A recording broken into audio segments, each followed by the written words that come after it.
So I'm back, guys. Unfortunately, the live stream ended on its own. So yeah. All right. So the climate crisis is only getting worse, and we all saw what happened in Libya the other day, as basically a tropical system came ashore in Libya, which basically wiped out the city of Derna. Several dams broke, and it just basically washed away the city of Derna. Like buildings, apartment buildings, not houses, buildings were washed away, completely gone, just gone. These buildings were just washed away, killing tens of thousands of people. The death toll could be in the high tens of thousands. We could be talking about as much as 70 or 80,000 people dead. This could be the worst natural disaster since the 2004 Indian Ocean earthquake and tsunami. And this is as a direct result of the climate crisis and poor infrastructure. So basically you had a cold core upper level low that brought a flooding to Greece. That same system then went into the Mediterranean Sea that has been significantly warmed up by the heat waves and the abnormally hot summer in Europe and in North Africa, and it went over 70 plus degree waters. And this upper level low became a surface low, and it began to take on tropical characteristics. It never reached hurricane strength. It was a tropical storm equivalent system when it made landfall in northern Libya, but it still had strong winds. And on the south side of the system, on the drier side, there was dust storms and sandstorms mixed with rain. So then the dust and sandstorms were replaced by torrential rains. As the system went further south, it went over the sand and rock terrain, which is very bad at absorbing water. And basically, years and years worth of rain just fell in a short amount of time. They got several years worth of rain in just 1 or 2 days. And this caused the dams to fail and unleash a torrent of water towards the city of Derna, which basically was washed away. And here's the thing: this rain isn't going to help the Sahara Desert become green, because in just a few days, all this water just percolates down into the subsurface, and it becomes groundwater. That's why you have these oases in the Sahara Desert. The Sahara Desert, every 10,000 years, fluctuates between grassland and then desert. It becomes desert for like 10 or 20,000 years because of the Milankovitch cycles, and then for most of its history, the Sahara Desert is actually grassland and savanna for most of its history. And then you get brief periods of desert, brief periods of the Sahara being basically a barren desert. And it is a direct result of lack of rains. That's why in the Sahara Desert you could get some brief blooms when it does rain. That's very unusual. In fact, scientists, when they were digging into the ocean floor, they found huge deposits of Saharan dust, then no dust, then again huge deposits of sand and dust, and then no sand and dust. But the periods of no sand and dust, when the Saharan Desert is not really a desert, is actually much longer than when it is a desert. So when it's a desert, it's like this much, very little. But when it's not a desert, it's much longer. There's much more periods of weather conditions than not. So this is how much of it, when it's a desert, this is how much when it's not a desert. In fact, when early humans came to settle the Sahara, it was actually a pretty good area. You know, you had lions there, you had, it was savanna. It was basically savanna. When you think of Central Africa, like Kenya and Tanzania, that's what the Sahara was like. And that's why African lions were roaming in the Sahara, and they were known as the Berber lions. The Berber lions that were around during the Roman Empire were hunted into extinction as their ecosystem shrunk. In fact, when the Roman Empire first formed about 3,000 years ago, the Sahara was transitioning from a savanna to a desert. When the first Egyptian dynasty formed, the Sahara was starting to first formed, the Sahara Desert was still partially grassland. But now it's almost completely desert, with the exception of far northern Algeria, Tunisia, and Morocco, because they get some rain from when systems come south in the winter. So the northernmost Sahara does have some precipitation. Like where Libya had all that horrible flooding, they get rain there because it's on the northern coast. But still, it's pretty dry there. It's desert. So this was very unusual for Libya. So what happened was you had a cutoff low from a dip in the jet stream. Again, this happened because of a blocking pattern. So the North Atlantic Oscillation, the NAO, is negative right now, and part of the reason because of this is due to very warm waters in the Labrador Sea. The Labrador Sea, when it's very warm, allows for high pressure systems to build up over Greenland and southeast Canada, which would force storms to stay further south. So storms would basically, instead of going out to sea, they would be blocked from going out to sea and they would be forced to go up the coast. For instance, we're having a tropical system, which is potential tropical cyclone 16, but likely it's going to be have an O name. I believe it'll have the name Ophelia.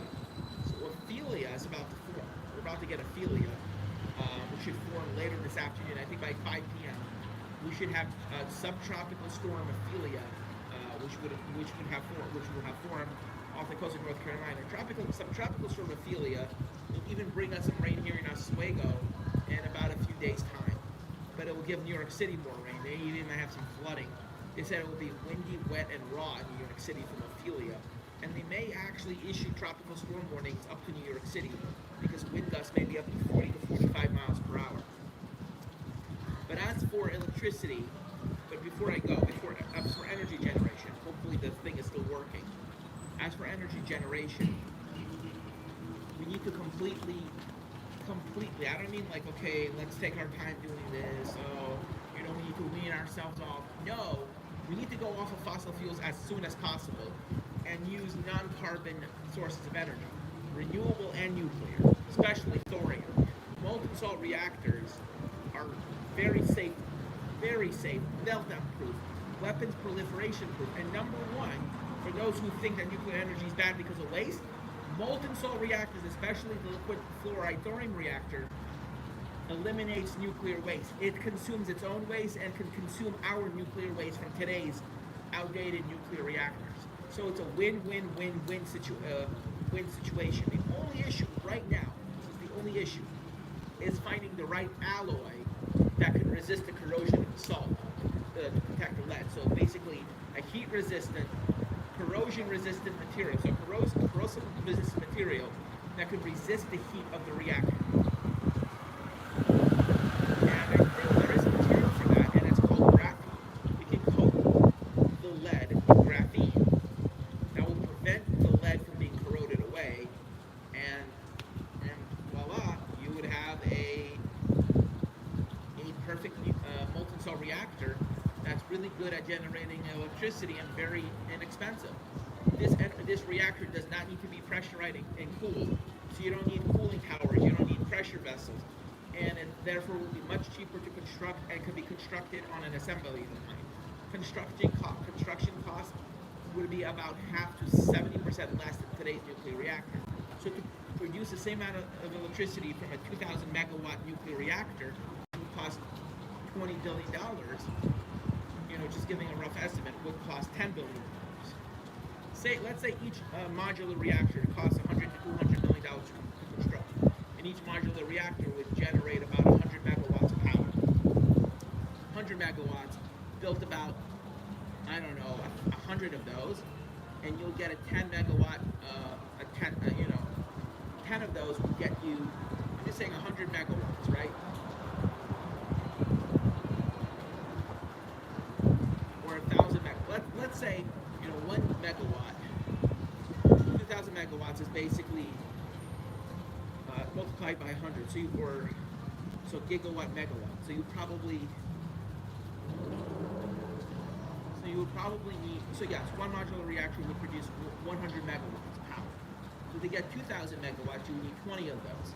So if each one of those costs $100 million, two of them, 20 of them would be $2 billion. $2 billion to produce 2,000 megawatts of power.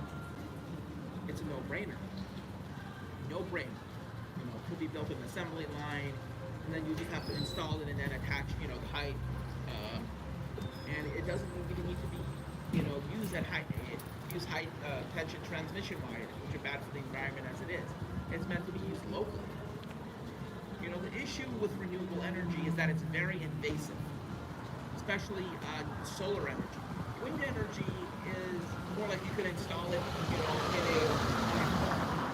You could, when I was working in Iowa, there was a lot of wind plants, windmills that were installed on people's properties, and they get paid for it. It's not really destroying the environment. But solar, on the other hand, is very invasive, very bad for the environment. And so can wind. It could be invasive if you're cutting down trees to install wind plants. You're basically not helping the planet. You're doing one, you're hurting it one way just to fix the problem that it would have fixed anyway. But with nuclear energy, especially LFTR reactors, you can build them really in one small location, so you don't have to destroy your surrounding environment.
It's going to be really stormy, especially stormy for the Northeast. I'm talking about several feet of snow for areas like New York City, Boston, especially Baltimore, Washington, and Philly. All these cities would be getting a lot of snow, much more than normal. So I'm more focused on the I-95 corridor from New York City south and eastward for major snows this winter.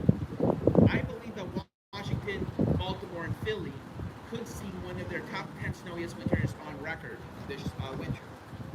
And I believe the snowiest time will be late December through early February. That's when the worst of it will hit. I don't think mid and early December will be so bad. I think we will start out average, maybe even a little warmer than normal, but we will transition into a very stormy winter. Here in Oswego, it's not going to be too bad. I'm not expecting a very cold winter. Again, the much colder air to the warmer air to the northeast, over northern New England, and the cooler air to the south. As you're going to have a negative NAO, you'll get a cold like this. You'll be getting a lot of negatively inverted troughs. So lake effect snow will be a factor here in Oswego, but not a major factor. I think we will get more snow than last winter, but not too much.